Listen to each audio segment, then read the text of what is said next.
Vamos iniciar agora o segundo debate do ciclo de debates no mês da arquitetura, em que o tema é paisagem e produção. O mote para esta reflexão que vamos hoje fazer são os processos de prospecção para a exploração das minas de lítio, que têm provocado um significativo debate com expressão junto do poder local e da população, e que essa população que se sente, no mínimo, ausente das decisões nacionais com impacto local, no território, na paisagem e nos modos de vida. Mas não é só sobre, portanto, as minas de lítio foram um mote, mas há outros grandes projetos, que são projetos que têm um evidente interesse nacional, como são as grandes infraestruturas aeroportuárias, logísticas, energéticas, e que levantam questões idênticas. A nossa disciplina, a arquitetura, está comprometida com estes processos, não só enquanto fazemos parte de equipas multidisciplinares que se dedicam ao ordenamento do território, como também nos passos subsequentes, quando os arquitetos são chamados à execução de projetos de planeamento urbanístico e de edificação relacionados com estas infraestruturas. Se em alguns casos, como, por exemplo, lembramos-nos das grandes construções hidroelétricas construídas durante o Estado Novo, o planeamento e o projeto faziam parte do processo e eram antecedentes da construção dessas infraestruturas. Atualmente o processo é um pouco o inverso. As grandes decisões assentam em objetivos económicos, mas não se ponderam e não se ouvem, na maior parte das vezes, não se ouvem as populações e o poder local, que é quem tem competência para gerir o território. A arquitetura muitas vezes é chamada no final dos processos para resolver então problemas que decorrem do impacto dessas operações no território. Interessa-nos hoje, portanto, discutir o impacto destes projetos, que são de interesse público nacional, sobre o território, sobre a paisagem, e perceber de que forma a arquitetura, de um modo autónomo ou integrado, pode contribuir para a tomada de decisão e para a minimização dos impactos e para a compatibilização destes grandes projetos nacionais com o desenvolvimento local e a qualidade urbana e paisagística. Para discutirmos este assunto, temos um painel de convidados que é multidisciplinar. Tem 2 geógrafos, uma arquiteta paisagista e um arquiteto, e que também são significativos do tipo de problemas que estas infraestruturas levantam e da complexidade e da multidisciplinaridade que implica a resolução e a reflexão sobre este tema. Temos a arquiteta paisagista Isabel Martins da Silva, que é licenciada em Arquitetura Paisagista no Instituto Superior de Agronomia da Universidade Técnica de Lisboa. Nos 5 anos, depois de estar licenciada, trabalhou como projetista na EPUL, na Empresa Pública de Urbanização de Lisboa, e como profissional liberal em vários projetos de arquitetura, paisagista e de ordenamento do território. Em 94 foi para os Estados Unidos, onde fez um mestrado em arquitetura paisagista e um doutoramento em recursos naturais renováveis pela Universidade do Arizona. Regressa a Portugal em 1998 e mudou-se para o Porto em 2000, retomando a sua atividade como profissional liberal. Em 2004, integra a equipa docente de arquitetura paisagística da Faculdade de Ciências da Universidade do Porto como professora auxiliar, lecionando várias unidades curriculares da licenciatura e mestrado em arquitetura paisagista. É também investigadora no grupo Landscape Planning, Design and Management, no CIBio. Ao longo do seu percurso tem desenvolvido investigação em evolução da paisagem, recuperação da paisagem, desenho sustentável, desenho de espaço público, percepção da paisagem e agricultura urbana. O arquiteto João Quintão é licenciado pela FAUP e tenho o curso de especialização em planeamento e projeto do ambiente urbano.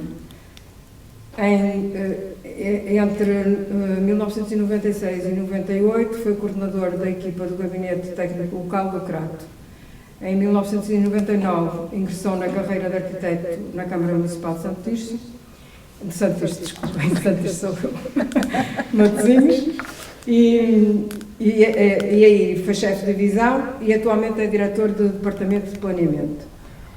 Na atividade de gestão de planeamento do território, desenvolve em particular o Plano Pormenor de Centros Históricos do Crato e Flor da Rosa, em 98, o projeto de reconversão das Algés de Matosinhos, entre 2005 e 2009, o Plano Pormenor dos Paus, em Algés, em 2010, e coordenou a revisão do PDM, um dos primeiros PDMs de terceira geração, que foi publicado em 2019. É verdade? É verdade. Confirmas. Teresa Sá Marques. É geógrafa e doutorada em Geografia, professora associada do Departamento de Geografia da Faculdade de Letras da Universidade do Porto, onde é diretora do Departamento de Geografia e investigadora no Centro de Estudos de Geografia e Ordenamento do Território.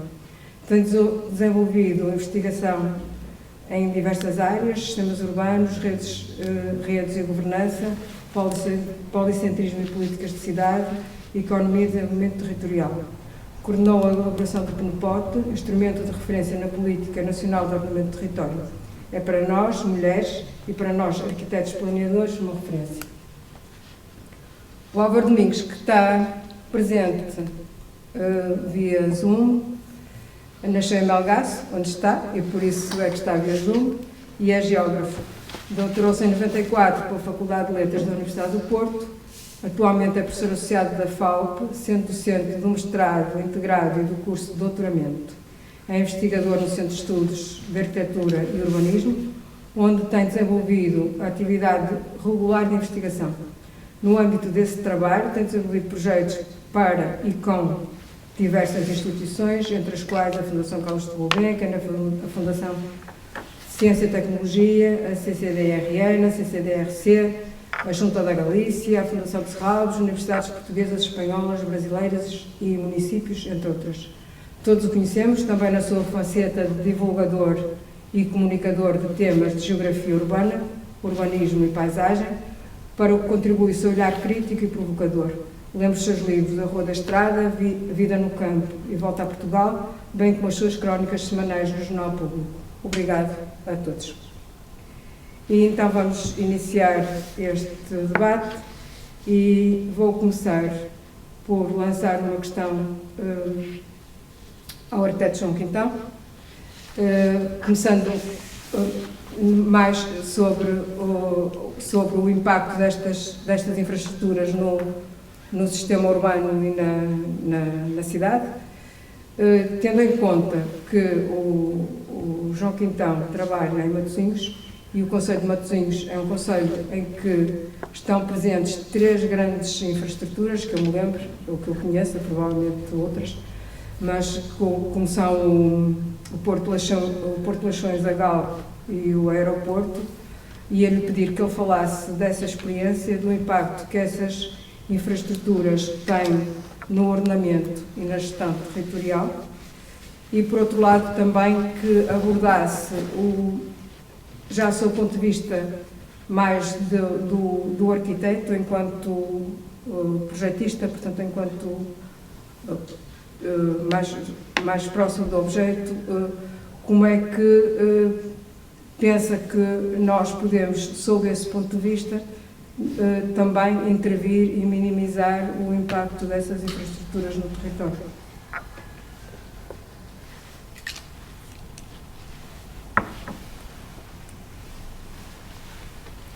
Muito boa tarde. Muito obrigado à Ordem dos Arquitetos pelo convite. Muito boa tarde a todos. De facto, quer dizer, obrigado Conceição por centrares o tema na questão exatamente da perspectiva que eu posso trazer, que é a perspectiva do arquiteto municipal, porque de facto, relativamente à questão do lítio, é um bocadinho difícil de falar, quer dizer, parece-me que há aqui um dilema sobre, enfim, se não for o elétrico, é se não for o lítio, é o CO2, não é? Quer dizer, estamos aqui num dilema, poderá ser, poderá não ser. Bom, de qualquer das formas, sob o ponto de vista territorial, de facto, todas estas grandes explorações e todas as grandes infraestruturas têm um impacto local que é enorme. E, enquanto no passado, no Estado Novo, quando nessas grandes obras que conhecemos do passado, havia alguma... até se contratavam arquitetos para fazer o desenho dos locais onde iam ficar os dirigentes, os trabalhadores, etc. Faziam-se pequenas cidades, pequenas vilas. Hoje em dia essa consciência não existe, de facto, não existe. Eu penso que é uma questão global, porque mesmo se eu pensar, por exemplo, no território de Matosinhos, tínhamos a EFANOR, tínhamos a Nova Facar, tínhamos uma data de indústrias relacionadas com o Porto de Leixões, que tinham, portanto, enfim, eram indústrias, não sei se podemos dizer que era capitalista, mas se fosse capitalista era um capitalismo consciente que tratava dos trabalhadores, portanto, fazia uma integração, fazia cidade, fazia espaço urbano. E, de facto, eu penso que a coisa tem vindo a tornar-se bastante mais selvagem, no sentido em que essas preocupações só se põem no fim. Ou seja, quando me perguntas acerca da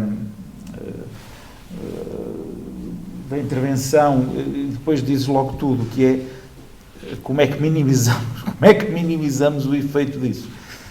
De facto, o que é que eu posso dizer? Eu posso dizer, quer dizer, assim, duas pinceladas, que o Matosinhos, de facto, tem essas três grandes infraestruturas.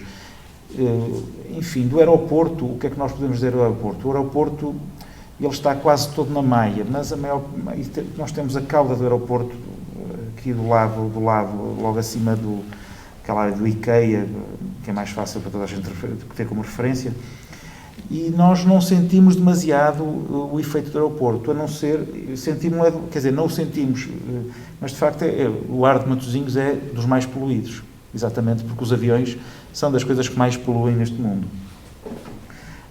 Por outro lado, temos uma questão do ruído, que é uma coisa que, por simplesmente, como mitigar aquilo? Não existe.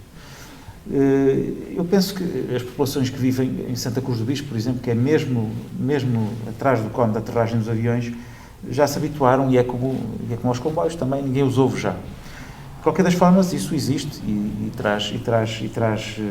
tem efeitos no ser humano. Bom, mas eu não queria tanto focar-me nestes aspectos negativos, porque eles existem, mas podemos, por exemplo, falar do Porto de Leixões. Porto de Leixões, quando o Porto de Leixões nasce, a ideia até era unir Matosinhos ao Porto. Chegou a sair um decreto que unia, portanto, há cerca de 1900, não sei exatamente a data, que unia Porto a Matosinhos. Exatamente porque a Barra de Douro era muito perigosa, fizemos o Porto de Leixões vinha substituir a Barra de Douro. E, de facto, depois acabou por não ser unificado com o Porto. Para mim foi uma má ideia, quer dizer, teria sido uma cidade muito melhor, mais completa, com o Porto com o Porto de Leixões e com os territórios a norte, mas não é o caso por aqui. A questão é que, de facto, Matosinhos conseguiu, com o Porto de Leixões, ficou toda ela mais urbana. Construiu-se abaixo a zona cívica, que é onde nós conhecemos a Rua de Brito Capelo, toda a antiga Câmara, etc. E depois, abaixo da avenida, a zona de Matosinhos Sul, toda a gente conhece com o plano do CISA, que era a zona industrial, atividades económicas, etc.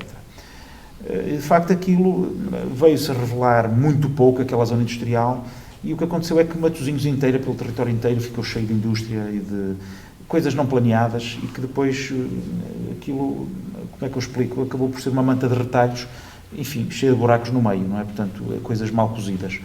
Entre habitação, atividade económica, às vezes as coisas em situações que eu diria muito pouco saudáveis até. Bom, seja como for, Matosinhos cresceu por causa disto, não é? E foi a atração, por exemplo, para pescadores. Os pescadores não são... Havia pescadores aqui, mas pescadores como indústria não são daqui os nativos, são de Aveiro, são da Póvoa de Varzim, enfim, são de Ilha, penso que vieram todos um bocadinho, toda a parte, e formaram aqui uma nova comunidade. Ela não existia, Matosinhos, pronto. Portanto, de facto, Matosinhos, tal como é, tem imenso a dever ao Porto de Leixões. Mas, na verdade, neste momento, o Porto de Leixões, da forma como está, é mais, quer dizer, evoluiu de uma tal maneira e os barcos cada vez crescem mais que o Porto de Leixões tem que crescer também ele mais. Embora tenha limites, porque, quer dizer, das duas umas cavacamos o rio Lessa, ou então não conseguimos. Ou então vimos outra vez para o mar. E, portanto, fazemos uma segunda barra e conseguimos ir roubar ao mar, mas isso vai ter efeitos nocivos, aliás, é com a construção de Porto de Leixões, depois tudo a sul vai começando a ser comido pelo mar, não é? Toda aquela zona de Espinho, etc., por aí abaixo.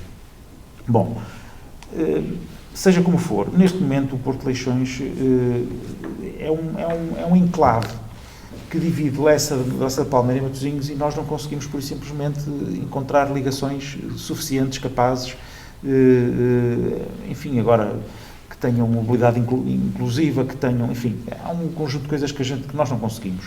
Para além disso, é um sítio perigoso, porque o Porto de Leixões lida com matérias perigosas e, portanto, no dia em que houver um acidente e por acaso tenhamos o azar de ter uma ponte móvel que está levantada e está estragada, como acontece agora pelo juízo anualmente, e temos a A28 engarrafada, eu pergunto-me a que hospital é que vamos e para onde é que vamos, por Guifões, dar uma nova volta enorme, quer dizer, é uma coisa um bocado assustadora. E, de facto, o que eu, saindo desta ideia de local, portanto, a questão é, estou-vos a dar esta ideia porque, no fundo, são os dilemas desta integração e que desenho é que nós podemos ter aqui. Eu penso que, de facto, não há muito a desenhar aqui, porque o Porto de Leixões tem que crescer e vai crescer e depois vai nos ocupar um pedaço mais de cidade e nós vamos andar ali, enfim, tal, como é que isto acontece. Pronto, seja como for, o que sempre é dito nestas questões, tanto do Porto de Leixões, como da Petrogal, como do aeroporto, o que seja, o que é sempre dito é que é de interesse nacional e é... Vamos e para onde é que vamos? Por Guifões, já não volta enorme, quer dizer, é uma coisa um bocado assustadora.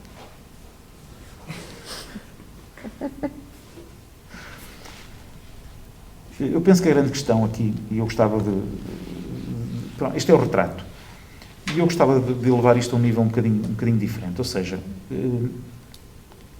como é que lidamos com isto ao nível dos instrumentos de gestão territorial?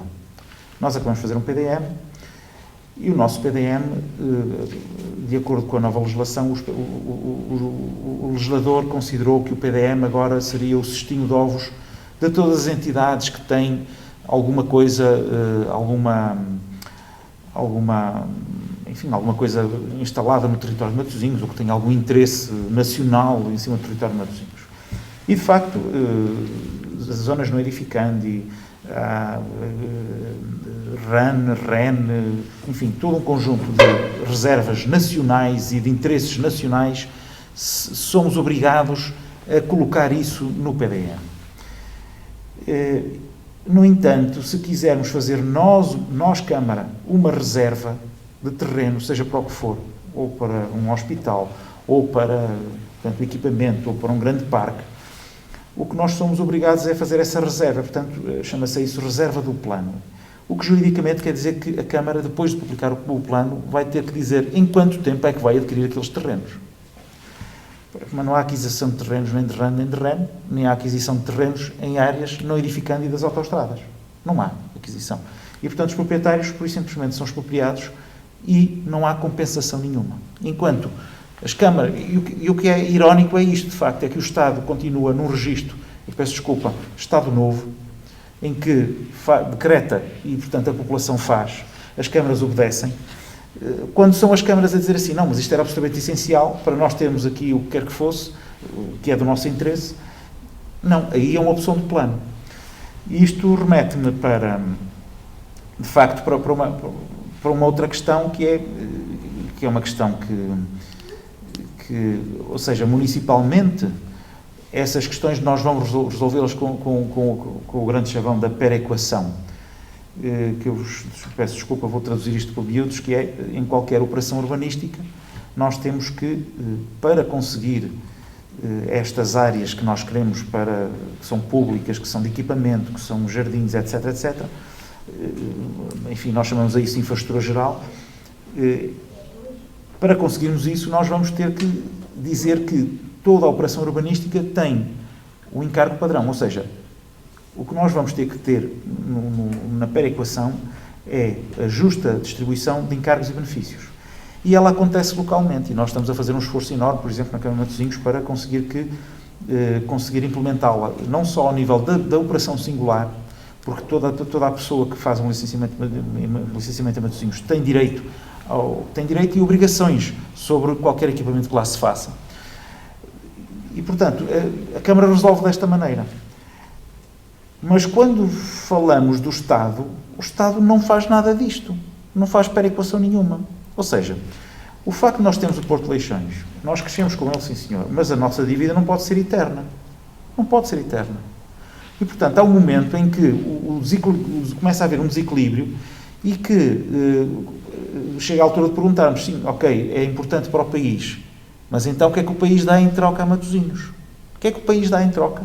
Para que as pessoas que estão em Matosinhos possam ter, por exemplo, um plano redobrado de saúde, para vermos como é que os níveis de poluição do aeroporto nos afetam. Não há estudo nenhum feito sobre isto.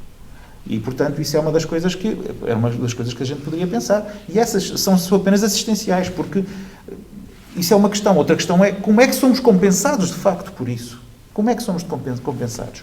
Que áreas é que nos dão? Que outros dinheiros é que nos dão para nós podermos dizer assim, ok, aqui é desqualificado, mas há outra parte de Matosinhos que vamos qualificar com os dinheiros que nos vêm desta perequação nacional. Bem, eu podia começar a continuar por aqui fora. Isto é uma perequação simples que eu estava a dizer, uma direta, não é? Mas eu poderia falar de outras coisas. Por exemplo, Matosinhos está inundada através da A28 e da A4, e depois acima, já um bocadinho, já está fora de Matosinhos, mas da A41, e mesmo na própria VCI do Porto, por onde andam todos os caminhões, que nos inundam o espaço urbano. E a nossa questão é, ok, isto é derivado do aeroporto e do Porto de Leixões. E também da refinaria do Norte, claro, não é? Pronto. Quem é que nos compensa sobre isto? Além disso, eles, por exemplo, associado a isto, nós temos um conjunto de empresas de logística e de armazenagem que estão instaladas em Matosinhos.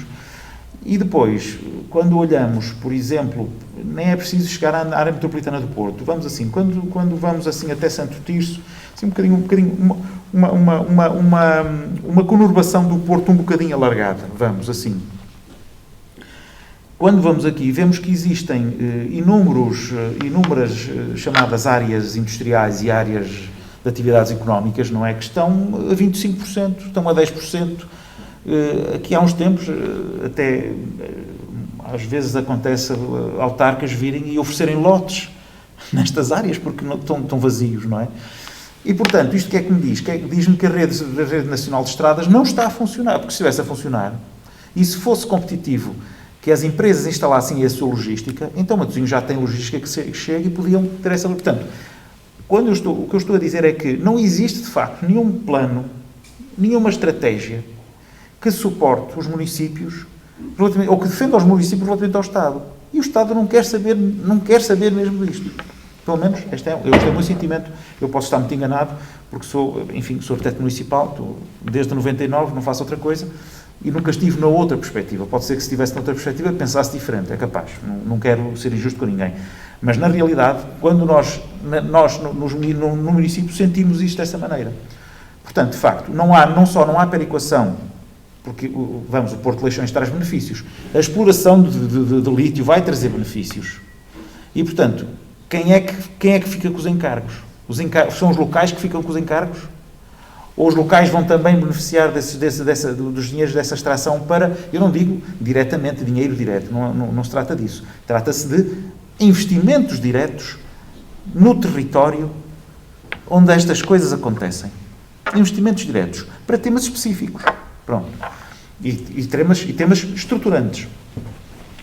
E, portanto, eu penso que essa perequação direta não é feita, como também não são feitos nenhum estudos de integração, não se toma nenhum cuidado. Portanto, por exemplo, no Porto de Leixões, nós devíamos estar a falar de um Portugal logístico, de um norte logístico. Eu diria até de um norte ibérico logístico, porque nós vamos buscar caminhões, provavelmente, da Espanha. E, portanto, não se compreende como é que esta rede não tem que cair toda em Matosinhos, e Matosinhos não se consegue defender disto. De facto, é um abandono completo. E o argumento é sempre o mesmo. O Porto de Leixões é estratégico. Mas ninguém diz o contrário. Ninguém diz o contrário. Bom, eu gostava de só dar uma nota e se calhar fazer aqui a passagem para o que a Teresa vai dizer a seguir. Não sei exatamente o que é que a Teresa vai dizer, mas eu gosto sempre de perguntar esta coisa à Teresa e a Teresa... de facto, eu por exemplo, esta questão... eu acho que esta questão é muito visível no PNPOD. Porque eu penso que o PNPOD, o Programa Nacional de Políticas de Ordenamento do Território, penso que é assim, não é, Teresa? O PNPOD, eu penso que a Teresa fez um trabalho magnífico quando foi falar com todos os ministérios, trazendo o input de cada um para dentro do plano. Foi pena que não tenha conseguido trazer o Orçamento de Estado, porque não podia, porque não está sequer legislado, o Orçamento de Estado para dentro do PNPOD. Porque o que me parece a mim é que nós temos um Estado que trabalha numa câmara às escuras. Às escuras, completamente. Porque quando diz que vou fazer um investimento aqui e acolá, nem sequer consegue georreferenciar isso. Não olham para o mapa quando estão a falar de estratégia. Olham para uma tabela Excel. Olham para uma tabela Excel. É assim que governam. E, portanto, acho uma coisa absurda, não é? Porque eu diria que... Eu acho que isso também, se calhar, é a distância das guerras, não é? Porque quando havia guerras, de facto, as cartas eram uma coisa absolutamente imprescindível. Qualquer militar tinha uma carta. E qualquer estadista tinha uma carta. Sabia exatamente como é que ia fazer a coisa. E, de facto, com esse distanciamento, eu acho que se perdeu esse hábito. E, portanto, essa questão foi-se desta maneira. Portanto, de facto, eu penso que o Orçamento do Estado devia estar agarrado ao PNPOD e devia estar agarrado às políticas e a estas políticas. E o PNPOD poderia perfeitamente servir, eu já nem falo nos planos regionais, nos planos regionais de ordenamento de território, mas porque custa sempre muito sair, porque não sei porquê, mas custa. Mas é isto, eu terminava só isto dizendo de facto que o planeamento em Portugal é muito exigente para os municípios e quem faz o regulamento geral, quem faz a lei geral, é muito pouco exigente acerca de si mesmo. Muito obrigado. Embora o João já tenha lançado aqui umas questões para a Teresa, vou trocar um bocado as voltas. Não, por favor. Porque realmente... Eu não podia deixar de falar aqui, porque, quer dizer, mas a Teresa vai aguentar mais um bocadinho, porque com certeza vão surgir outras questões que têm a ver com aquilo que vou pedir à Isabel para discorrer, portanto, para falar sobre, e que tem mais a ver com, se nós estivermos a falar do impacto destas infraestruturas mais no tecido urbano, gostaria também de ouvir falar sobre o impacto que tem sobre a paisagem, portanto, nos territórios já mais alargados e isto até mais relacionado com o mote desta reflexão, que é a questão da exploração do lítio, que tem grande impacto, sobretudo em zonas que são paisagens protegidas e com valores ambientais de referência. E, por outro lado, nós sabemos que existem instrumentos como são as avaliações de impacto ambiental, que são necessárias nestes grandes projetos, mas até que ponto é que esses instrumentos que temos e esses estudos que temos e que são obrigatórios são realmente eficazes e conseguem realmente mitigar estes impactos? Ou se isto não é tudo um pouco um paliativo, não é? Portanto, nós apanhamos com o problema em cima e depois andamos aqui a pôr uns pensos, mas não vamos realmente ao fundo do problema. Ou eu até ponho mesmo em dúvida se isto será conciliável ou se não serão realidades que se excluem umas às outras, não é? Que para termos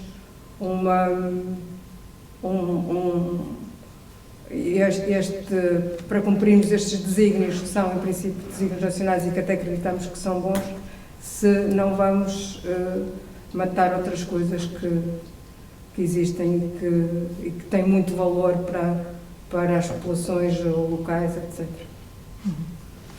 Ok. Bem, vou tirar também a minha máscara. Ora bem, eu também queria agradecer o convite que foi feito para falar, em princípio, sobre o lítio, que é uma questão com a qual eu portanto, não estava muito familiarizado e, portanto, na sequência deste convite, acabei por ir ler e ver um bocadinho o ponto da situação do lítio no país e até internacional. E, portanto, acho que a questão do lítio em Portugal se coloca no contexto da Europa de um ponto de vista estratégico. Ou seja, pelo aquilo que apurei, a Europa é a única região onde há depósitos de lítio bastante limitados. Portanto, a necessidade do lítio surge aqui ligada, portanto, a uma mudança de paradigma dos automóveis passarem a ser elétricos e, portanto, passarem a ser alimentados por baterias de lítio tendo em conta portanto, os países que têm reservas de lítio, Portugal aparece como o quinto maior produtor mundial de lítio. Tem à frente o Chile, a Austrália, a Argentina, a China, o Zimbábue. E então, dentro desta estratégia e, portanto, dentro de uma estratégia europeia de não ficar dependente do resto do mundo, surge então esta oportunidade de Portugal aparecer aqui como um produtor, portanto, um produtor de lítio para a Europa. Ora bem, isto levanta alguns problemas, em primeiro lugar, porque existe, pelo facto do lítio existir em Portugal de uma forma que não é a mais fácil de ser extraída, porque a forma mais fácil de ser extraída é quando o lítio aparece sob a forma de carbonato de lítio e, portanto, isso aparece nos chamados lagos salgados e digamos que o grande triângulo do lítio neste momento é constituído pela Argentina, pelo Chile e pela Bolívia, sendo que no Chile já está em exploração no deserto de Atacama e na Bolívia, onde supostamente aparecerá a maior reserva mundial de lítio, ainda não está em exploração. Por outro lado, pelo facto e esta extração de lítio, quando o lítio aparece como carbonato de lítio nos lagos salgados, é um processo relativamente fácil de extração e com impactos um bocado menores no meio ambiente, porque o processo é semelhante à extração do sal marinho. A água é bombada para tanques de evaporação, o lítio concentra-se lá, normalmente em forma de cloreto, e depois é transformado em carbonato por eletrólise, é purificado e comercializado. No caso de Portugal, o lítio aparece ligado a outros minerais e, portanto, temos uma situação em que a extração é bastante mais cara e tem também bastantes maiores impactos ao nível do processo de extração sobre o meio ambiente, porque obrigará eventualmente, isto é algo que tenta não se pôr muito evidente, obrigará eventualmente à utilização de ácido sulfúrico para fazer a extração do lítio, com todos os impactos que a utilização do ácido sulfúrico depois vai ter sobre a poluição dos solos e das águas. Ora bem, há uma polémica que aparece agora muito ligada à Serra da Arga, porque há uma proposta de haver, portanto, de ser aberta uma exploração, uma pedreira de lítio na Serra da Arga, onde 4.280 hectares estão classificados como sítio de importância comunitária no contexto da Rede Natura 2000 e portanto, as populações estão de alguma forma, existe um movimento cívico que junta autarquias, junta movimentos ambientalistas e junta, portanto, as comunidades, contra, portanto, essa exploração na Serra da Arga. O que se diz é que, de alguma forma, vai criar, portanto, vai colocar em causa várias áreas populacionais, muita agricultura de proximidade, a qualidade do ar e da água, o habitat de mais de 500 espécies botânicas e de cerca de 180 vertebrados selvagens. E também existe realmente esta questão de não se saber exatamente quem vai explorar e de que forma é que os custos desta exploração, portanto, poderão vir a beneficiar estas populações. Existe também outra informação e outra questão relativa já portanto, à exploração de lítio que já existe noutros locais de Trás-os-Montes, nomeadamente, em que houve vários investimentos empresariais e de recuperação de aldeias históricas que ficaram em stand-by ou foram mesmo cancelados em função desta questão da expectativa do lítio. Por outro lado, o facto da China também ter entrado nesta corrida fez com que o preço do lítio no mercado internacional baixasse muito.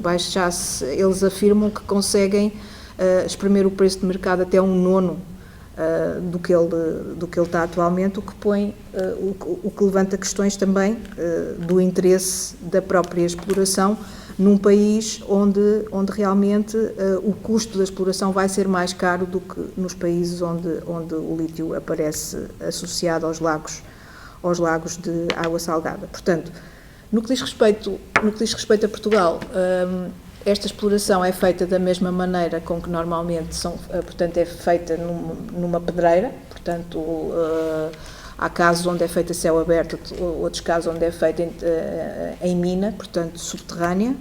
Quando é feita, portanto, toda a gente sabe também que sempre que há um plano de lavra para uma pedreira, tem que haver um plano ambiental e de recuperação paisagística associado a esse plano de lavra, sendo que, dependendo da forma como a pedreira vai ser explorada, é possível ou não que a recuperação paisagística vá sendo faseada. Isso de alguma forma está contemplado, mas não sabemos exatamente de que forma é que a exploração vai ser feita e, portanto, aquilo que eu também fui lendo foi que os estudos de impacto ambiental não eram muito conclusivos e não, apesar deles serem necessários, e não apontavam para que realmente essa exploração fosse muito benéfica, portanto, trouxesse muito benefício para as populações. E realmente a localização de algumas dessas pedreiras em sítios já com pouca população, nomeadamente em Trás-os-Montes, levanta questões de se... Eu estou-me a lembrar de uma das pedreiras ou de uma das explorações de lítio que estavam previstas, não sei se já está em atividade ou não, que era em Almendra, de ser uma zona em que eu acho que o abrir de uma mina a céu aberto ou uma pedreira, eu acho que vai comprometer uma zona que neste momento está de alguma forma em crescimento por causa de outras valências que são nomeadamente o turismo de natureza e o turismo ligado à paisagem. E não sei se nessa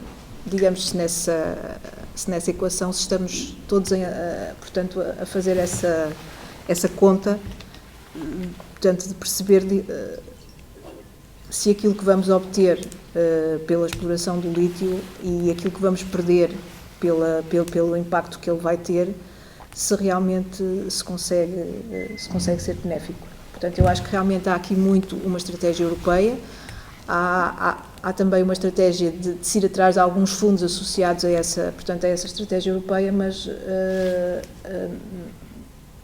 eu penso que não há aqui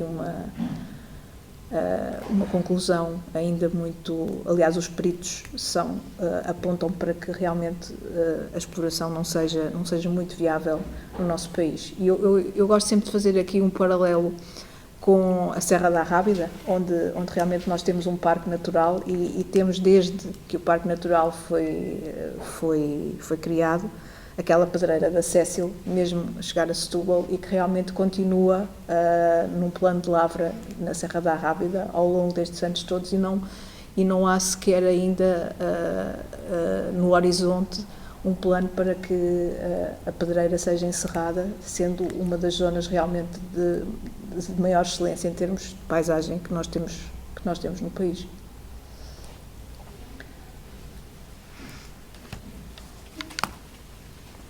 Muito bem. Portanto, acho que a intervenção da Isabel também complementa e põe questões semelhantes àquelas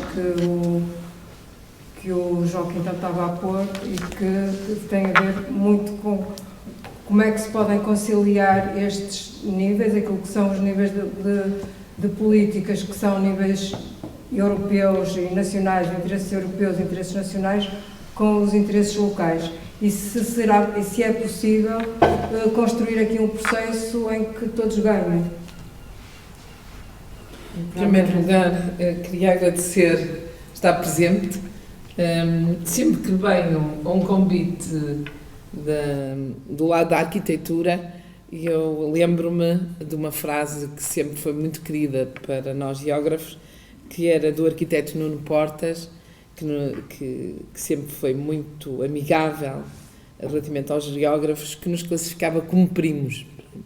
E, portanto, quando nós íamos à arquitetura, ou quando ele ia à geografia, eram espaços que nos sentíamos bem, porque na prática tínhamos um relacionamento familiar, podemos dizer isso. E, portanto, quando venho aqui, sinto que venho à casa dos primos. E, portanto, quando a gente vai à casa dos primos, em geral, está com a família até alargada, e é muito agradável. Portanto, queria começar por agradecer este convite especial. E este tema, que pode ter uma componente urbana e também rural, não é? Que interfere, na prática estamos a discutir grandes projetos que têm grandes interferências na paisagem, e têm grandes interferências não só na paisagem, mas também têm interferências na vida das pessoas e também na economia do país. Pronto. Portanto, há aqui muitas variáveis em jogo. Portanto, são problemáticas complexas, claramente complexas. Quer dizer, não nos passa pela cabeça, hoje em dia, conseguir viver sem o Porto-Mar de Leixões. Pronto. E, portanto, vale a pena nós refletirmos. Portanto, quando eu recebi este convite, eu disse que não sabia, não era especialista em lítio, não é? Mas há aqui algumas questões que foram abordados pelos oradores anteriores, que na prática nos fazem pensar, seja o aeroporto, não é? Seja o lítio, seja outros projetos mais de natureza metropolitana, portanto, uns projetos de natureza nacional e outros projetos de natureza local. A primeira questão que hoje em dia nós nos entregamos muito, até nós que trabalhamos na área de planeamento, é a questão dos recursos e dos investimentos públicos, não é? E portanto, relativamente aos recursos, não é só recursos e investimentos públicos. Nós temos vindo, sobretudo agora com os quadros comunitários, isso é muito claro, a maior parte dos nossos investimentos públicos são de natureza comunitária, mas também relativamente aos recursos públicos coloca-se a mesma questão, que é, sendo bens coletivos, como é que estes bens, sendo coletivos, como é que eles devem ser apropriados coletivamente? Portanto, se eles criam riqueza, essa riqueza devia ser apropriada coletivamente, porque não são recursos que pertencem a alguns e não pertencem aos outros. E, portanto, significa... Isso vemos em maior parte da nossa política pública, não é? Nós estamos a investimos nas universidades, investimos nas empresas, investimos nos territórios, e esta equação de deste investimento público, ou esta noção de recurso que cada território tem uma escala uma escala coletiva que nós nunca equacionamos, pronto, e que nós devemos refletir, que é investimentos e recursos públicos devem ser apropriados coletivamente e não devem ser apropriados individualmente. Se são apropriados individualmente, devem dar contrapartidas coletivas. Pronto. E isto em tudo. Se investimos numa empresa, se investimos numa universidade, há sempre uma contrapartida, porque significa que há uma parte do setor da sociedade, e por vezes são mesmo instituições públicas, mas é um setor da sociedade que está a usufruir de um recurso, ou está a usufruir, pode ser financeiro ou não, e que é coletivo e, portanto, tem de ter contrapartidas coletivas e não pode ser apropriado individualmente, seja por empresas, seja por pessoas, seja até por determinados municípios. E isto é muito complexo. Não é? Isto é muito complexo, nós refletirmos isto e devíamos ter sempre isto em cima da mesa, que é a necessidade de... hoje em dia, quando discutimos muito as questões do progresso, em vez de falarmos do crescimento económico, esta questão da equação é muito importante, que é, temos um sistema capitalista, e no passado também havia, pronto, a escala era outra, mas também havia, e este sistema está-se a apropriar de bens coletivos, e não há organizações internacionais nem nacionais que consigam, por vezes, fazer frente a esta escala. Pronto. A questão da escala é muito importante, não é? Porque isto acontece em diferentes escalas. A escala do município, isto acontece, por vezes com pequenos projetos, não é? Não é preciso ser muito grandes. À escala regional acontece, à escala nacional e à escala internacional, que é de quem são bens coletivos de quem? E qual é e as contrapartidas são para quem? Pronto, não é? Portanto, um parque como a Peneda Gerês é um bem coletivo de todos. Podemos dizer, é um bem coletivo que alguns têm uma função do gerir, que tem uma identidade muito forte com certas determinadas coletividades. Portanto, há aqui uma proximidade que faz com que certos e determinados recursos e bens sejam mais apropriados por uns que outros, mas na prática são bens coletivos que nos pertencem a todos de uma forma, todos tiramos proveitos também coletivamente. E portanto esta questão deve estar no nosso sistema de compreensão. Depois há outra questão que foi falada também aqui, que é esta questão da perequação. Como é que faço modelos de compensação? E o que eu diria é que nós temos de claramente pôr essa questão no planeamento e na decisão política, porque a perequação não é só nos planos que fazemos para os contextos urbanos, essa perequação é também para os recursos naturais, porque devíamos ter... hoje em dia fala-se dos serviços ecossistémicos, mas não há meio de nós, pelos vistos, fazer a perequação é muito difícil, é sempre difícil as perequações, mesmo em contextos urbanos, mas devíamos avançar para isso, que é, há recursos que estão a ser apropriados, mas estão a ser cuidados por certos e determinados, mais por uns indivíduos que outros. Há um conjunto de recursos, por exemplo, nos recursos naturais, que alguns de nós trata deles, cuida-os e, portanto, faz um serviço para toda a coletividade, mas em contrapartida não tem contrapartidas, aqueles que usufruem daqueles recursos não estão a dar as suas contrapartidas. Assim como há recursos, como um porto, um aeroporto, um determinado recurso que dá, os outros que estão mais longe podem usufruir e por vezes não têm os impactos negativos que têm daqueles que estão próximos. Portanto, nós devíamos olhar para os recursos e para os investimentos também nesta lógica de perequação. Ora, esta lógica de perequação que significa que nós temos ter mais informação. E foi isso que no fim de contas, a última oradora nos fez chegar de uma forma muito precisa, que é, nós temos consciência, e devemos ter essa consciência, que o lítio é um recurso, hoje em dia, de grande valor. Pronto, que se escuta agora, se a China e tal, pronto. Todos sabemos que, de um momento para o outro, os recursos perdem valor, não é? E nós, neste momento que estamos a ver uma pandemia, percebemos a volatilidade, a incerteza, a instabilidade de tudo aquilo que dizemos ou pensamos. Pronto. Mas, genericamente, neste momento, é considerado um recurso de grande valor estratégico. O país que tem este recurso tem um grande valor estratégico. A partir do momento que dizemos isto, devemos levar isto a sério.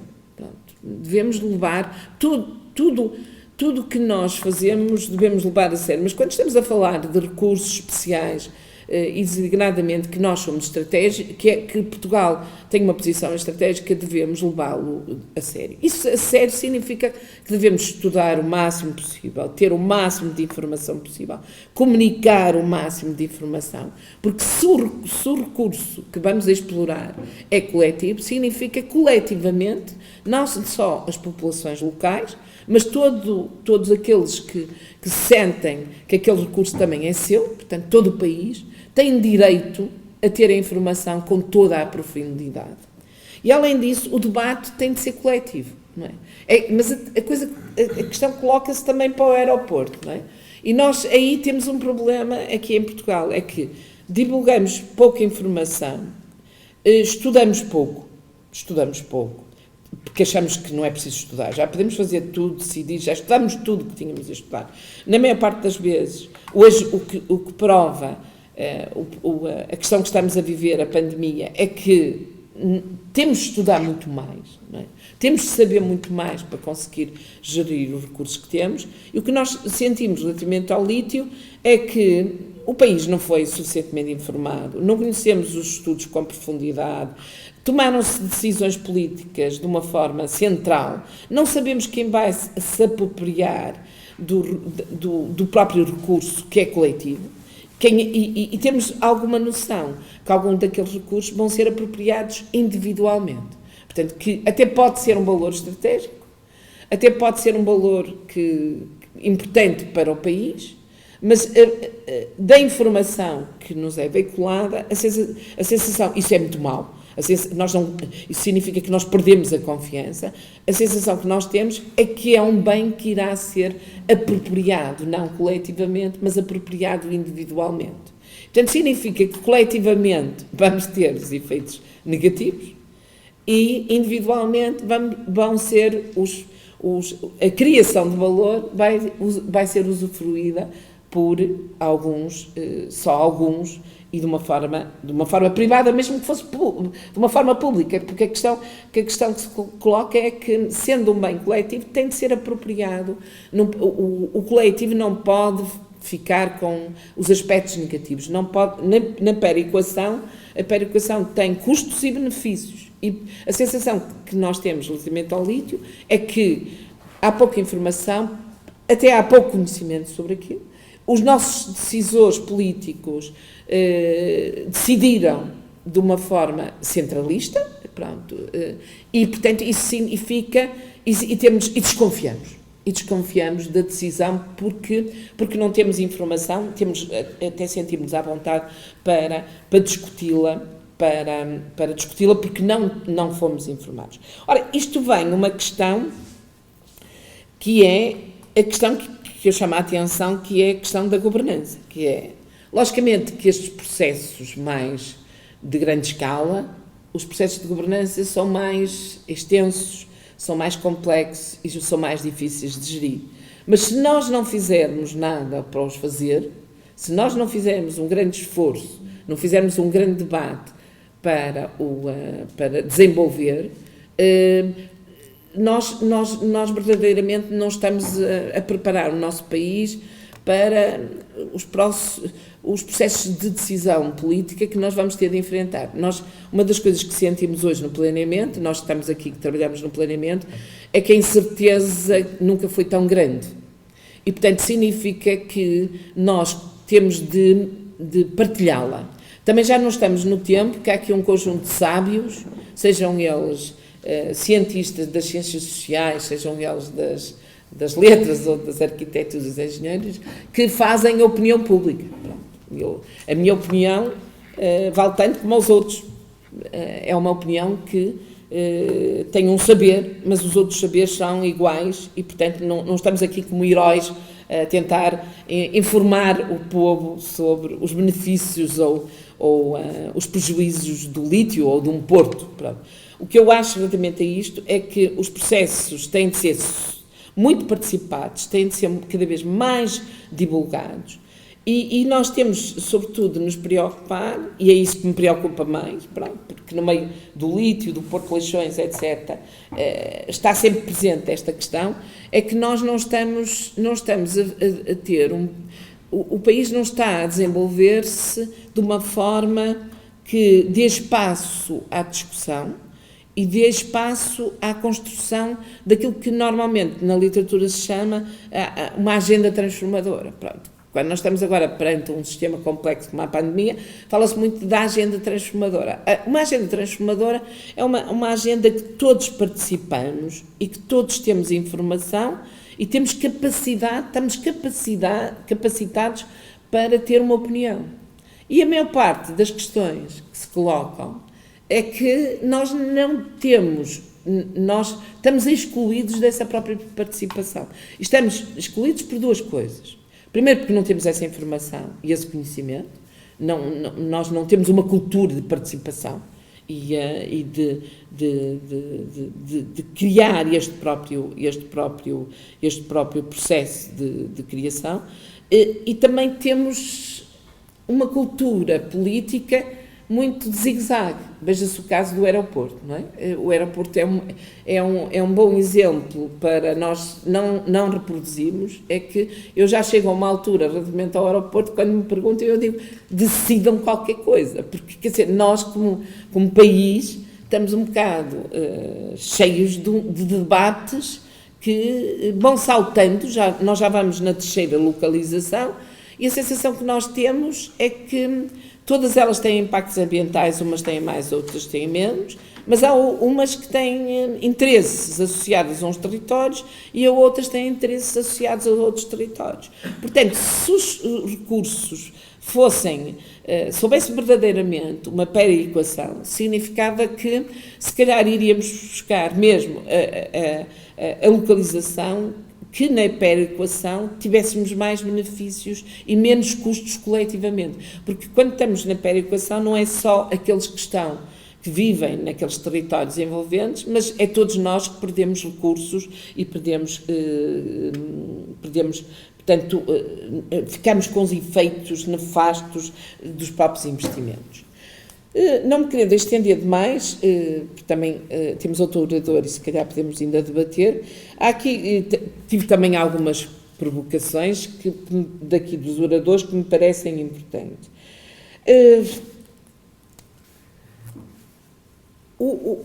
Os processos são muito lentos, e os processos transformadores são muito lentos.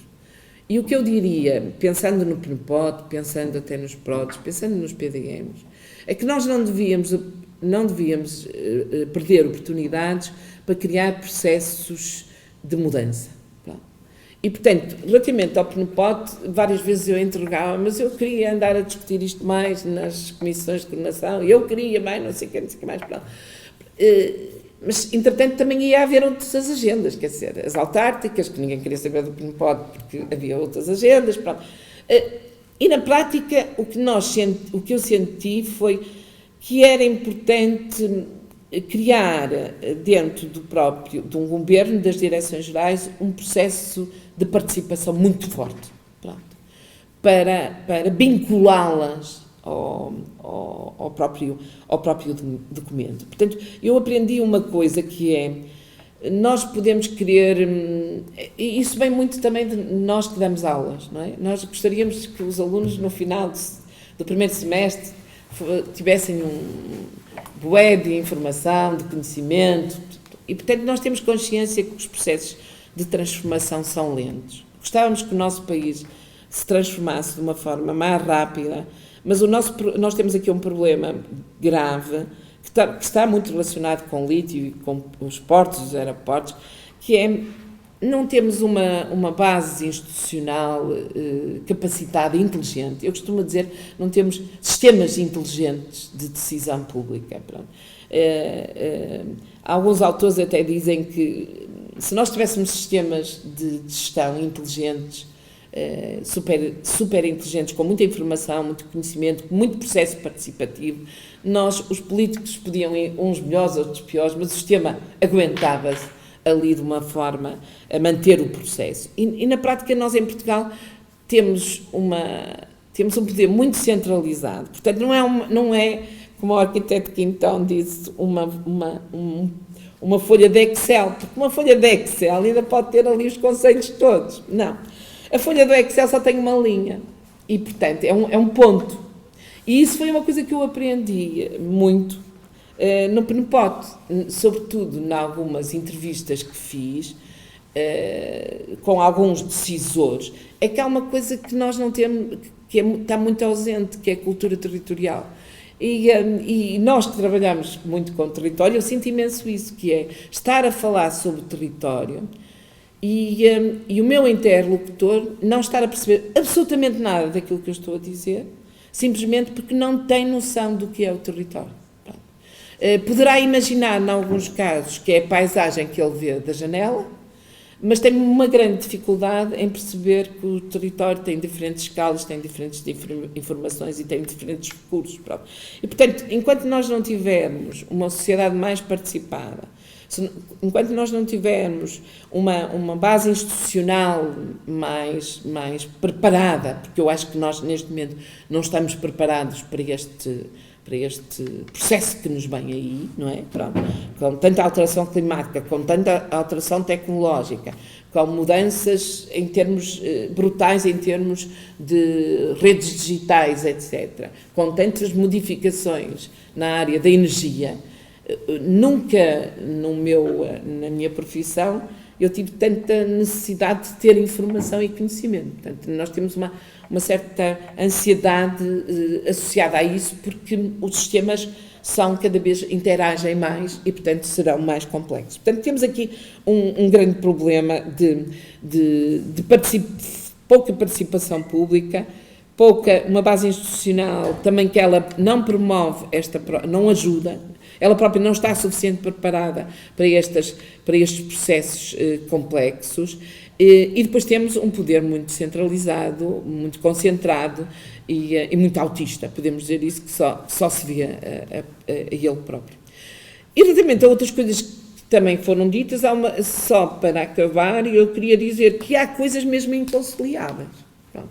Mesmo. Pronto. Isso também aprendi de uma forma clara quando estive nos processos dos planos regionais de ordenamento de território, quando vinham na parte final aqueles pareceres que eram escritos. E algumas das linhas dos pareceres, os autárquicas votavam todos a favor e a administração central toda contra, e depois havia outras que era exatamente o contrário. Não haja dúvida, temos de ter consciência que há aqui temáticas, há aqui decisões políticas que os interesses são claramente antagónicos e, portanto, nós temos de ter a informação toda e temos de ver quem é que vai decidir, qual é a escala de poder que vai decidir, mas que tem de decidir com o máximo de informação, dando o máximo de informação a todos aqueles que têm direito a ela, para escrutinar, no fim de contas, essa própria decisão. Portanto, se nós queremos uma sociedade mais participada, significa que nós temos de dar mais possibilidades às pessoas poderem participar nessa decisão. E ficava por aqui.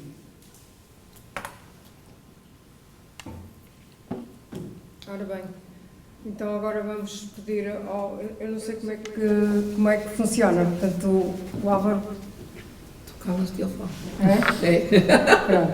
Portanto, eu acho que estas questões que a Teresa põe são questões que nós sentimos todos os dias, as pessoas estão mais ligadas com os processos do ordenamento do território, sentem todos os dias, não é? Porque esta falta de cultura territorial e de capacidade de participação naquilo que são decisões que afetam coletivamente o nosso futuro. Acho que nos afligem, porque realmente nós sentimos... Eu acho que já tenho esse som. Sim, portanto eu queria pedir um pouco ao Álvaro que falasse sobre como é que a gente pode, como é que podemos ultrapassar isto. Por um lado, como é que podemos construir melhores processos de governança, portanto, e de integração entre os vários níveis de decisão e entre os vários setores que interferem, as políticas setoriais que interferem no território, e por outro lado, como é que podemos aumentar a nossa cultura territorial e capacidade de participar nestes processos que são processos coletivos. Ora então, olá a todos, muito boa noite. Recupero as palavras da Teresa acerca de estar na casa dos primos e dos amigos. É completamente verdade. E passando já às questões que a Conceição põe, como ultrapassar este imbróglio de questões que foram aqui muito bem focadas. De facto, o desafio é grande e não há propriamente uma receita. Não há uma e não sabemos se haverá mesmo, porque aquilo que se passa é que... Bom, eu vou continuar então. Desculpem que eu tive que tirar os auscultadores porque assim não consigo ouvir. Começando por aquilo que a Teresa disse, ultrapassar esta situação significa de facto uma compreensão da realidade e, em alguns casos, o desfazer completamente de modos de problematizar a realidade, não só a realidade social, como também a realidade territorial, e nesse aspecto há muita inércia não só sobre a organização do mapa e dos sistemas de governação, mas no próprio campo científico também muita inércia sobre como problematizar as questões. O próprio conceito de ordenamento do território é um conceito sempre problemático, porque ordenar significa implicitamente saber em função de quê e saber ponderar o que é importante e o que é que se pode fazer e como. E ao mesmo tempo nós vivemos num mundo, pensando no que é o processo de globalização e a sua velocidade e a sua complexidade, pensando no que já foi dito também acerca da mutação tecnológica que nos afeta, enfim, os gestos mais diários e a própria organização global da economia, e ao mesmo tempo nesta cavalgada do capitalismo global, que em vez de ordenar o território, trata de ordenhar o território, não é? Aquilo que nós vemos muito claramente hoje em dia, no jogo das grandes potências mundiais, é uma corrida enorme a tudo que é minério, seja os minerais não metálicos, como o lítio, sejam os metais ferrosos, seja o que for. A corrida à construção das grandes infraestruturas logísticas que conectam a economia, desde a quinta geração dos sistemas de telemática até às redes logísticas do que quer que seja, tudo que diz respeito, como dizia o François Cher na sua Metapolis, tudo que diz respeito à mobilidade das pessoas, da informação, das mercadorias, da energia. E então apetecia virar o título ao contrário, o título desta sessão ao contrário, paisagem e produção, e tentarmos perceber como é que se processa a produção da paisagem. porque nós vivemos num país que entrou muito tarde naquilo que genericamente se chama a modernização, não é? Acho que era o Boaventura que dizia que nós que somos pós-modernos sem ter sido modernos. Ainda tínhamos uma cota enorme de agricultura tradicional, pré-moderna, rural, etc., no início dos anos 60, e de repente estamos em plena globalização. Portanto, nós temos, todos nós, acho eu, uma crise de representação do que é a sociedade, do que é o território. E não temos a noção de como lidar com esta questão de perceber o território como uma tecnologia política. De facto, aquilo que hoje se defende em termos de justiça espacial e a relação que isso tem com a justiça social supõe um desafio para o papel regulador do Estado enorme. Mas, ao mesmo tempo, nós sabemos também que esse papel do Estado perdeu uma boa parte da centralidade que tinha. No texto desta sessão fala-se no Estado Novo, há bocado o Quintão também falou no Estado Novo. Bem, o Estado Novo era uma ditadura, o Estado Novo vivia orgulhosamente só, e nós hoje em dia vivemos em Estados que estão mergulhados na globalização ou em contextos intermédios da globalização, como é a União Europeia, e o próprio jogo das escalas territoriais está baralhado. Quer dizer, nós aprendemos na escola que a questão das escalas, que era um bocado como o jogo das bonecas russas, por exemplo, que a questão da cidade e a questão urbana, que era uma questão local. Depois havia a questão regional, que era sobretudo onde cabia uma boa parte das questões territoriais. Depois havia a escala nacional, etc. E no final havia a escala global. E aquilo que nós verificamos hoje é que isto vale a pena para nós fazermos uns desenhos e uma primeira compreensão das coisas, mas de facto as escalas estão todas ligadas. E é facílimo, como já aqui se exemplificou variadíssimas vezes, perceber relações diretíssimas entre a escala local e a escala global. Ao ponto de já nem sequer fazer sentido aquele slogan do pensar global e agir local, porque a única safa que nós temos é pensar global e agir global, assim haja instituições políticas que estão por inventar, porque a ONU não o é, claramente, vai perdendo cada vez mais influência. Dizia eu, assim haja instituições capazes de regular este contexto de globalização, ele próprio extremamente turbulento, com o jogo dos interesses das grandes potências, sejam as clássicas, como os Estados Unidos e as suas lideranças, sejam as novíssimas e o estranhamento que elas causam, como é o caso da China, seja a União Europeia e as suas indefinições. Portanto, nós estamos aqui no meio de questões bastante complicadas. Há bocado a Isabel pôs muito bem estas questões da corrida aos minerais, para depois desenvolver o caso do lítio, para explicar um lado desta globalização, e ela foi dizendo, creio eu, não sei se disse o número, que o Chile, a Bolívia e a Argentina terão entre 75% e 80% das reservas mundiais de lítio.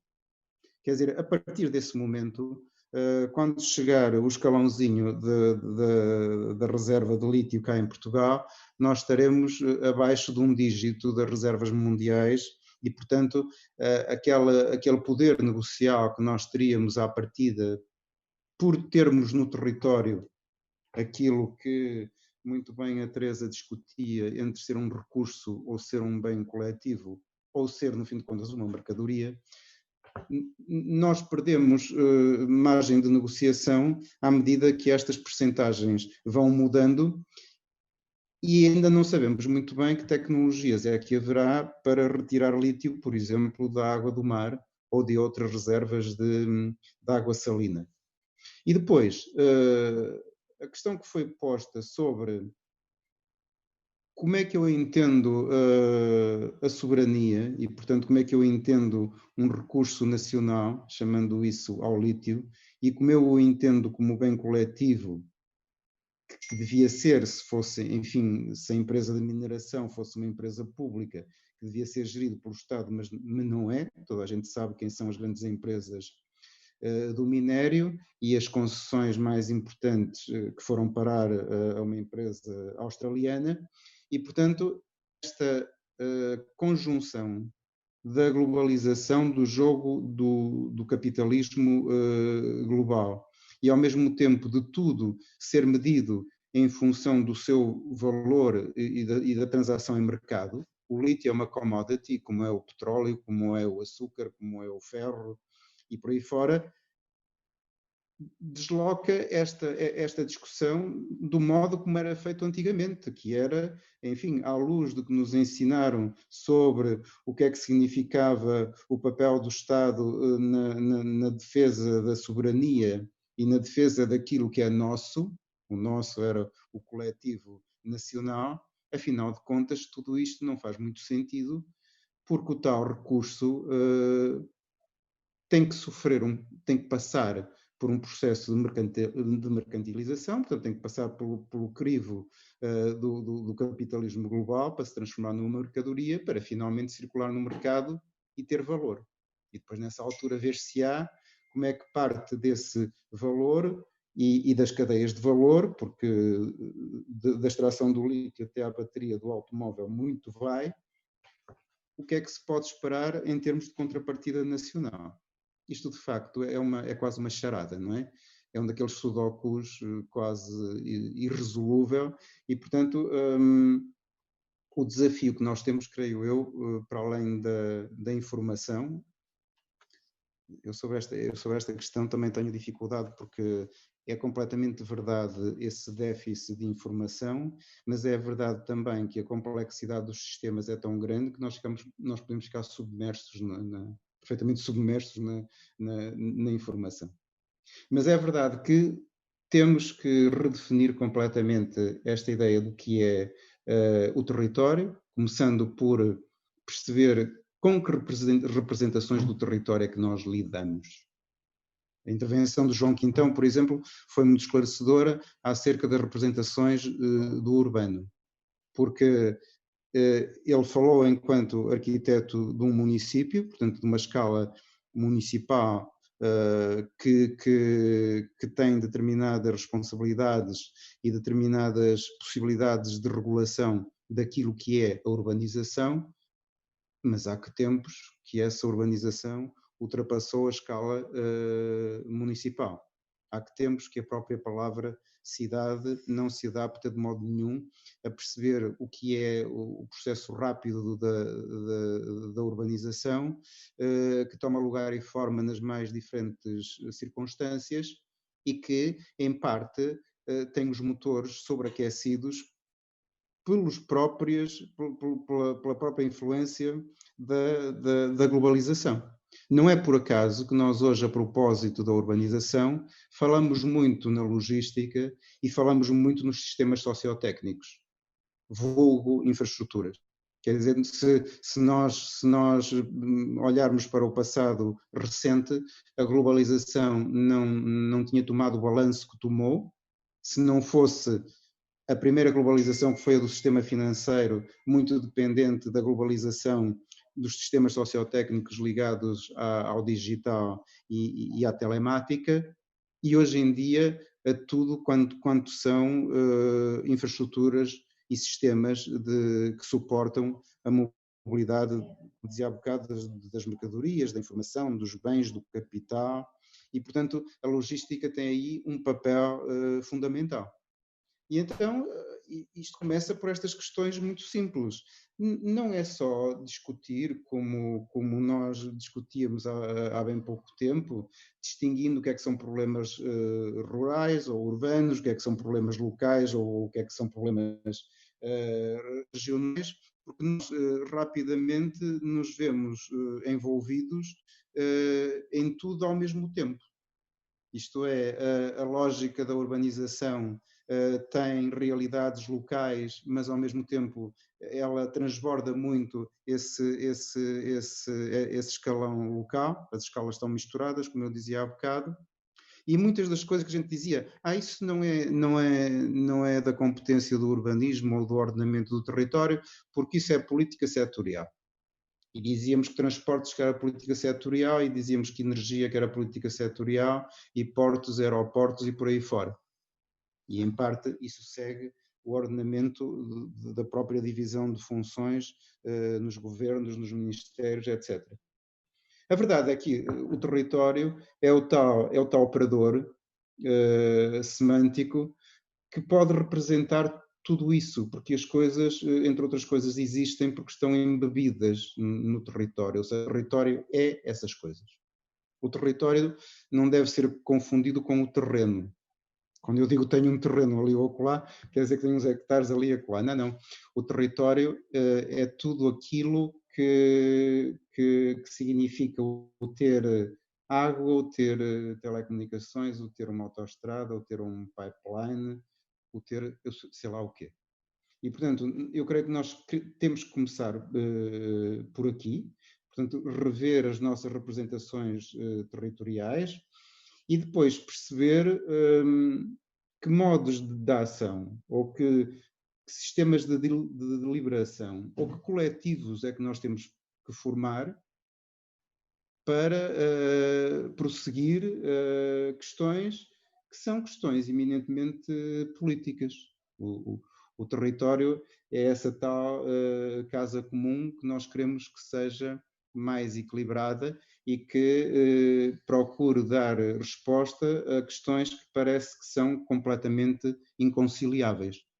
Por um lado, as lutas locais e a defesa de determinados valores ambientais, ou de preservação da natureza, ou do turismo, etc. Tudo que for a discussão de ganhos e perdas locais em função de um grande projeto, mas ao mesmo tempo nós temos a noção que há uma crise de legitimação sobre o real poder dessas discussões de nível local sobre tão grandes e magnas questões que envolvem os interesses nacionais e que envolvem o próprio papel do país noutras instâncias, seja na União Europeia, seja no mundo, ou seja nas formas como se enredam os interesses das grandes corporações do capitalismo global e dos Estados. Desde o neoliberalismo que a senhora Thatcher pôs a maquinar no terreno até hoje, o que nós vemos mais é uma diluição do Estado em parcerias público-privadas, em acordos, em formas de concessão, de negociação, e portanto isto já é um novelo, já é muito difícil saber qual é o assunto. O lítio, de facto, é um assunto que enreda uma série de factos das mais diversas escalas. Eu, daquilo que ouvi, e gostei muito de estar aqui presente, só me lembravam dois livros do Daniel Innerarity. Isto parece o nosso presidente a aconselhar livros, mas lembrei-me deles por causa dos títulos, porque um deles chama-se Política em Tempos de Indignação. E a política em tempos de indignação é aquela ideia que há bocado a Teresa desenvolvia sobre o que é que o cidadão pensa, que o Estado pensa dele. Como é que ele pode participar? Como é que se ultrapassa a crise da democracia representativa e então se passa diretamente à democracia ativa, às redes sociais, ao que for? Parece-me que essa questão que não está resolvida, que o que nós temos é que melhorar a democracia representativa, porque indo lá com esta efervescência de movimentos locais, isto muitas vezes pode acabar num jogo de soma zero, porque há sempre possibilidade, e então os fenómenos de tribalismo que as redes sociais rapidamente resolvem, há sempre possibilidade de eu arranjar milhares de assinaturas, de likes, de pessoas, de televisões, de horários nobres dos mídia, etc., para resolver isto, e portanto a indignação é o que é, muitas vezes tem a vantagem de expor uma questão, de lhe dar visibilidade, mas creio que não é o modo de a resolver. E o outro livro do Daniel Innerarity e chama-se política para perplexos, que é o que nós somos muitas vezes, quer dizer, da nossa perplexidade quando um determinado assunto volta para cima da mesa e é outra vez discutido. É muito comum, por exemplo, o nosso secretário de Estado da Energia, creio que se chama assim o cargo, defender o lítio e as concessões para a prospecção e as reservas do lítio com a moeda de troca de Portugal progredir na cadeia de valor da mobilidade elétrica e poder ter uma empresa de baterias. Não sei até que ponto isto... Nós às vezes podemos ficar perplexos, quer dizer, a primeira impressão pode ser essa, assim, o jogo posto desta maneira pode significar uns milhões de investimento e, sobretudo, criação de emprego, que é uma coisa que nos faz muita falta, e aí a negociação logo muda, mas, entretanto, tudo isto há de depender de um construtor de automóveis, de uma marca, de uma empresa, de um conjunto de empresas, não sabemos, e uma equação que num dia está estável, no outro dia pode destabilizar completamente. Portanto, eu confesso-me perplexo perante a velocidade e a complexidade a que essas coisas evoluem. Perante a rigidez que nós temos, concordo inteiramente com o que foi dito sobre a centralização excessiva, a sectorialização excessiva, e esta ignorância acerca do território. Lembro-me de uma, a Teresa também se deve lembrar, de uma comunicação de João Ferrão sobre aquilo que chamava-se, tinha um nome muito pomposo, depois via-se que era cómico, porque se chamava Os Mapas do Poder. E consistia numa viagem aos departamentos, aos vários departamentos do Estado, ministérios, secretarias de Estado, etc., uma viagem pelas instalações para ver qual era o mapa que estava na parede. E para ver o que é que na cabeça daquele político no ativo, o que é que era o país. Escusado será dizer que a geografia mais comum era Portugal como simplesmente uma abstração.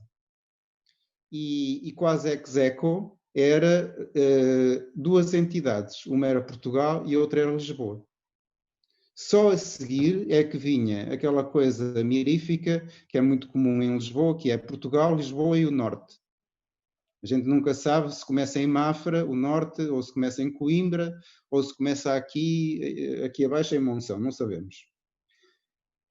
Outras representações, ou então, de repente, uma última que era aquele mapa que aparece aos domingos naqueles programas Pimba da televisão, que é algures num município de que já pouca gente fala, porque tem muito pouca gente, aquela agitação muito festivaleira da televisão com aqueles programas, ou seja, um determinado político a querer, às vezes, por amor à terra, a querer pôr uma questão ou a querer fazer uma determinada reunião numa determinada terra por essas razões, às vezes puramente emocionais ou puramente afetivas.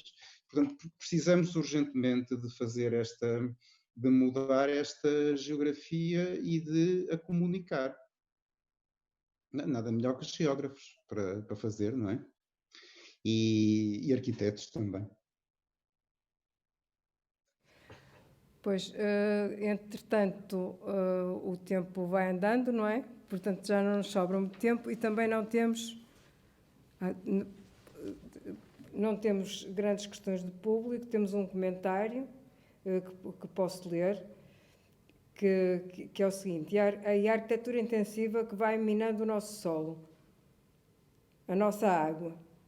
Quando não tivermos solo, vamos perceber que o lítio não se pode comer. Pronto, acho que é um comentário, mas também é significativo de tudo aquilo que a gente tem estado a discutir e de como é que estas coisas, no fundo, eu estava aqui a ouvir e vem-me sempre também muitas vezes à cabeça aquele aforismo, aquele provérbio, que parece que deitamos fora o menino com a água do banho. E acho que muitas vezes nestas coisas estamos a tomar decisões e que estamos a deitar fora algumas potencialidades com a expectativa de outras que às tantas não se vão concretizar. Mas, sendo assim, e sendo que o tempo também já está avançado e que esta conversa, como se vê, é muito abrangente e muito rica, e às tantas é muito também um sinónimo do problema que está em causa, não é? E desta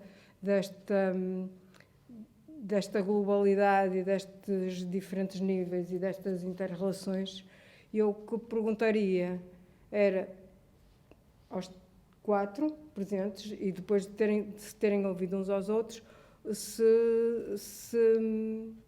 se há algum comentário que queiram fazer, Para mim, quando ouço assim, e depois de ouvir isto tudo, penso assim, então qual é que é o nosso papel? O que é que cabe ao local? O que é que cabe a cada um de nós nesta grande equação? Como é que a gente pode intervir? Eu se calhar dizia uma coisa que nós, ou mais concretamente, vocês que estão aqui, a representação de uma ordem, não é? Porque eu não estou a representar nenhuma ordem. Eu acho que é muito importante e é significativo vocês trazerem para este debate questões complexas. Mas eu costumo dizer, para discutirmos e para avançarmos, se calhar agora temos de começar por questões mais simples, que não deixam de ser complexas, não é? Mas para avançarmos, se calhar valia a pena nós pensarmos o que é que pode ser agendas de debates deste tipo, sobretudo para trazer para fora da academia debates que interessem aos profissionais, não é? E debates que a própria academia não faz, não é?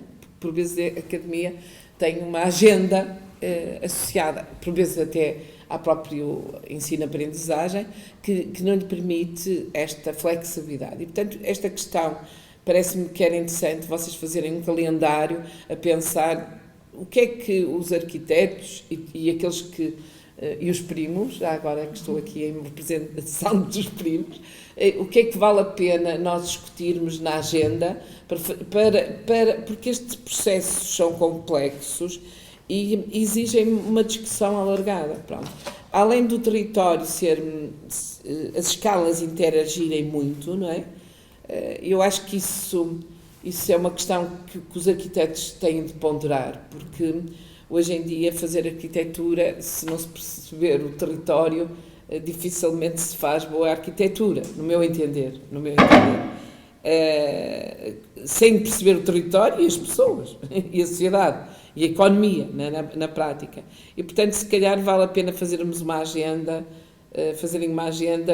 a pensar o que é que vão ser as agendas políticas dos próximos tempos, de modo a que nós, profissionais, conseguimos nestes fóruns avançar no conhecimento e na troca, nos consensos, pronto, porque esta questão que o Álvaro fala de nós repensarmos as representações territoriais, isto tem de ser construído, não é? Está por construir, não é? E estamos a falar das nossas, ainda não estamos a falar da sociedade civil, portanto valia a pena nós discutirmos temas que cruzam o território e que usam as nossas profissões para termos competências e saberes mais abrangentes. O mundo exige um conhecimento maior, mais intenso e de temáticas que se cruzam.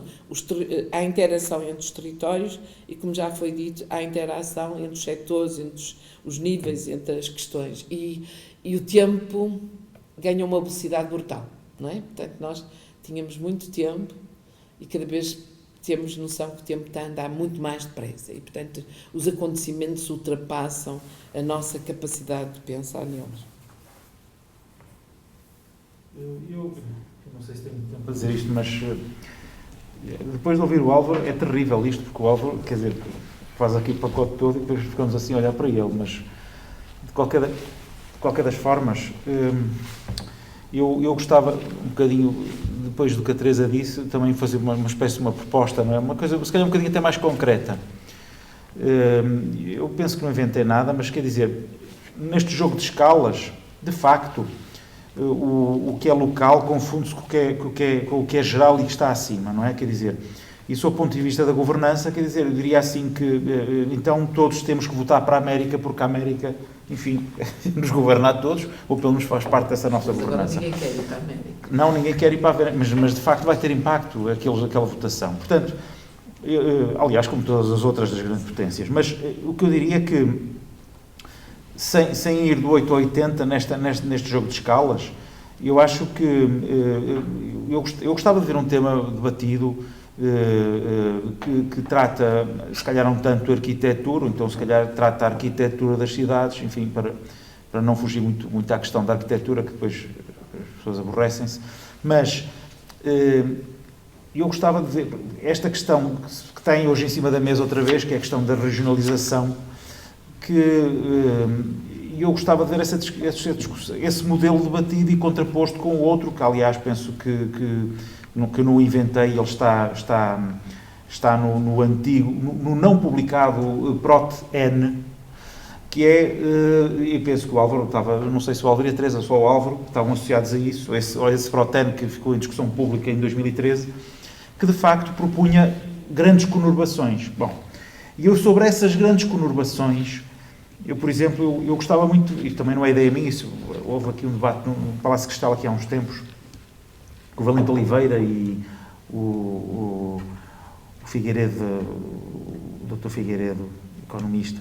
Bom, e o que se falava de facto é como é que nós podemos aumentar os limites administrativos desta conurbação do Porto, de forma a que possamos estar a falar de uma mesma cidade, de um mesmo sistema de infraestruturas, de uma mesma lógica, e depois ganhar escala nacional, por um lado. Vamos, escala nacional. Eu penso que Lisboa podia fazer a mesma coisa com as suas cidades satélite. Iria ser outros problemas que não os do Norte, mas, enfim, poderia fazê-lo, porque assim nós deixámos de dizer que o Porto e Lisboa têm falta de gente, porque na verdade não tem, porque a gente que está à volta faz parte desta cidade. E, portanto, o que está obsoleto é o limite administrativo. E, portanto, se vamos pôr aqui uma regionalização em cima, a regionalização trata toda a região norte, por exemplo, de uma forma abstrata. E, portanto, por exemplo, esse é um tema que eu gostava de ver debatido, porque tem a ver com a forma da cidade, de facto, porque, como diz o Álvaro, tudo é território, quer dizer, toda a política se transforma em território, e no território nós depois vemos as diferenças, vemos os contrastes, vemos as explorações de lítio não resolvidas sob o ponto de vista da paisagem. Pronto, desta maneira, se calhar conseguimos construir alguma tese, não sei, pelo menos isso. Ou pelo menos aconselhar, porque no fundo também é para isso que serve a nossa ordem, ou todas as ordens, não é? Aconselhar o Estado e aconselhar também a Academia, a dizer como é que temas é que poderíamos explorar. Porque, de facto, as agendas das academias são um bocadinho distantes de tudo que é a realidade. Quer dizer, pelo menos algumas academias, que eu vejo academias que de facto estão interessadas em tudo, eles têm mobilidade, eles têm ambiente, eles têm, enfim, uma data de coisas. É isto. Só aqui uma nota, até pegando numa das primeiras coisas que a Teresa disse, foi em relação aos recursos serem públicos e serem apropriados e deverem ser apropriados pelo público. Eu acho que é uma questão muito pertinente, porque quando falamos aqui do lítio, e depois o Álvaro disse uma coisa que eu não tinha referido, ou seja, que as empresas que estão cá no território a explorar o lítio acabam por ser empresas internacionais e, portanto, qual é o benefício, no fundo, que vai sair deste recurso que é público e que depois o benefício, se calhar, vai verter muito pouco para as populações locais. E faz-me sempre lembrar uma história que eu acho que é de alguma forma paradigmática, que é a questão das farmacêuticas e da biodiversidade, não é? A biodiversidade foi considerado património da humanidade e, portanto, não podendo ser cobrado um dinheiro por ela, e a maior parte, depois dos medicamentos que são retirados dessa própria biodiversidade, portanto, depois têm direitos de autor e são patenteados. Isso acabou por levar a uma situação que foi muito falada, no caso dos medicamentos contra a SIDA, no fundo em que os próprios países que forneciam a biodiversidade para fabricar esses medicamentos não tinham depois dinheiro para os comprar e para os pagar. E houve até depois uma atitude por parte desses países, nomeadamente da Índia, creio eu, de fabricarem esses medicamentos a um preço bastante mais barato e se sujeitarem de alguma forma até às multas que podiam levar para poderem tratar os seus próprios doentes. Portanto, eu acho que isto aqui acaba por ser um paradigma um bocadinho grande desta globalização. No fundo, quem vai fornecer o recurso, não é? Não é o mesmo que depois acaba por tirar grande partido dele, porque na realidade eram eles que tinham os recursos genéticos para dar origem, portanto, a esse benefício, que foi esse medicamento, mas não foram eles que tiraram partido deles, e isso é muito preocupante. Álvaro, vai demorar um bocadinho. Queres fazer algum comentário para depois encerrarmos o debate? Não dá. Pronto, não está. Olha, Álvaro, vamos guardar a tua intervenção para um futuro debate. E atendendo também a que já ultrapassamos... Não estamos a ouvir, para não? Não.